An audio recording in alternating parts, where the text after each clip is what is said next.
des réseaux de conflits, des couches de conflits, il y a 120 groupes par c'est vraiment un conflit. Malgré cela, on parle surtout du conflit avec le M23. Donc, je commence avec le conflit M23. Et la première question que je pose, c'est pourquoi le Rwanda s'est mêlé en RDC, parce que je pense qu'à travers le Rwanda, que le M23 a pris cette ampleur. C'est impossible aujourd'hui de penser que le M23 ait pris tout le territoire qu'il a pris de Bunagana vers Ishasha, vers Masisi, vers Kibumba, vers sans avoir un soutien extérieur. Et la question, c'est pourquoi. Et je ne pense pas qu'il y ait une explication simple pour cela. D'ailleurs, il faut se méfier, je pense, des réponses simples à cette question. Tout cela a commencé, je pense, avec l'opération Shuja de l'Ouganda en novembre 2021. Ce qui a mis en insécurité, dans la perception du Rwanda, a mis en insécurité le Rwanda, parce que le Rwanda est en rivalité avec l'Ouganda. Et c'est à cause de cela, le début du conflit de 23, cette fois-ci, n'avait pas quelque chose à voir avec le Congo, c'était la rivalité avec l'Ouganda qui était la racine, cette fois-ci, de cette émergence de M23.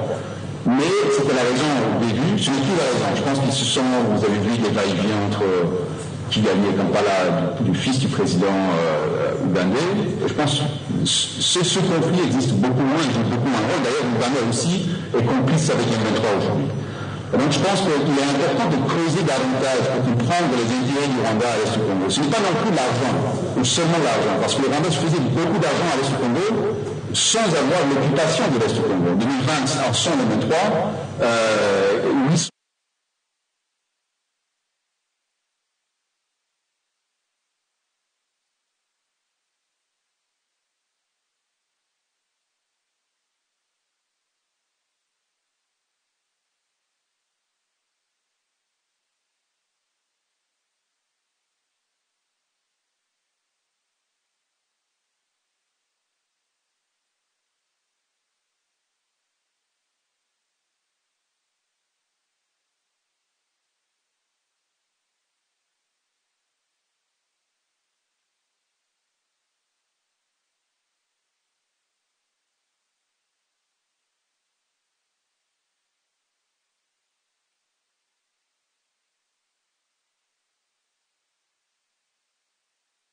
les différents groupes sont beaucoup plus ancrés dans la société congolaise, peut-être plus difficile à démanteler.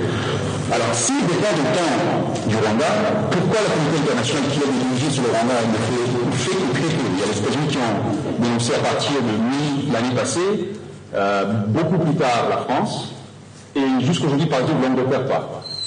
Et là, je pense qu'il est important, et là, on est devant un paradoxe. Nous avons une communauté internationale qui finance chaque année aux environs 1,6 milliard de dollars le Rwanda, et en même temps, il finance l'aide humanitaire à une situation qui est en partie créée aussi par le Rwanda de l'Est de la RDC.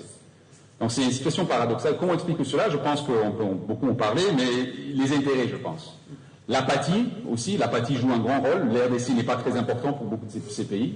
Et aussi les intérêts. La France bénéficie de son alliance avec le Rwanda, surtout au Mozambique, peut-être bientôt au Bénin et ailleurs en Afrique. Et pour la Grande-Bretagne, il y a une alliance depuis très longtemps, et surtout aujourd'hui avec ce deal, ce fameux deal, que les gens qui cherchent l'asile en Angleterre seront envoyés au Rwanda pour cela. Cela m'amène à ma dernière question que je me pose.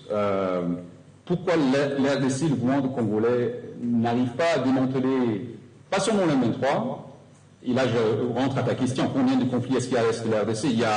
On oublie souvent qu'il y a, et on pense que le Rwanda est la racine de tous les problèmes de l'Est de la RDC, il y a peut-être 10% des déplacés à l'Est du Congo qui sont déplacés à cause de l'M23. Tous les autres déplacés sont déplacés à cause des autres groupes armés et des autres conflits.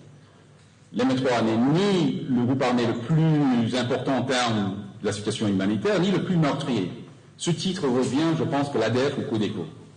Alors, pourquoi le gouvernement congolais a du mal, et je ne parle pas seulement de ce gouvernement, mais depuis Kabila, a du mal à démanteler des groupes armés de 500, 600 personnes, une armée nationale de 130 000 personnes ou plus.